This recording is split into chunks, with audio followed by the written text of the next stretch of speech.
What's up mga idol? Meralco palit ng import, goodbye na kay Durham.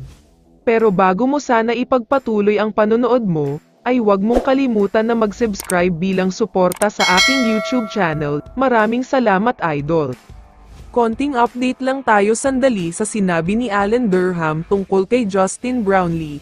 Ayon kasi mismo sa kanya ay bilib na bilib daw talaga siya kay JB. Lalong-lalo na sa naging latest na paghaharap nila nitong Game 2 lang. Hindi na nga daw siya nagulat sa monster performance ni Brownlee. Alam daw kasi ni Durham kung anong klaseng talento at husay meron si JB, kaya imbes na mainis ay bumilib pa daw siya sa halimaw na ginawa ni JB. Ito pa ang mas nakakagulat sa inamin niya. Simula noong unang paghaharap nga daw nila hanggang sa last time na tinirahan siya harap-harapan, naging idol na daw niya si Justin Brownlee, dahil the best daw at sobrang magaling daw talaga. Samantala, lumipat na tayo ngayon sa usapan tungkol sa kumakalat na balita ngayon tungkol sa pagpapalit ng import ng Meralco, dahil maraming nagsasabi na hindi daw satisfied ang Meralco kay Allen Durham.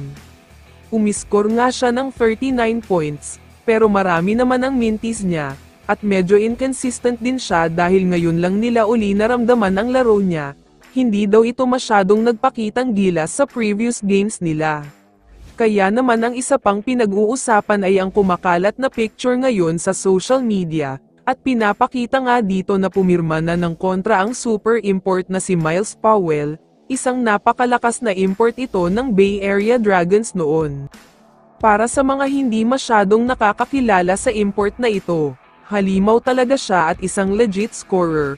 Proven na yan kahit sa iba't ibang mga liga, pati nga sa China ay kasali siya sa top 5 leading scorer at sikat na sikat talaga siya.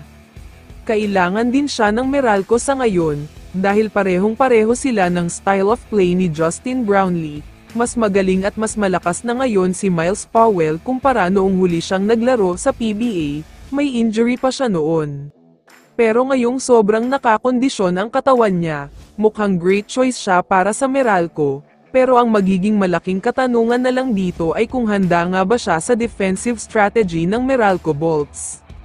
Ang pambato kasi ni Powell ay ang mainit na opensa niya, pero medyo mahina siya pagdating sa depensa dahil hinahayaan niya ang mga bantay niya, kaya kung totoo ang pagpapalit ng import ng Meralco ay malaking sugal ito para sa kanila.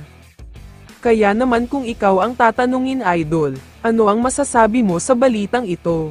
I-comment mo naman ang sagot mo sa tanong na ito. So dito na nagtatapos ang video na ito. Maraming salamat sa pagsuporta at panonood mga idol. Ingat at bye-bye.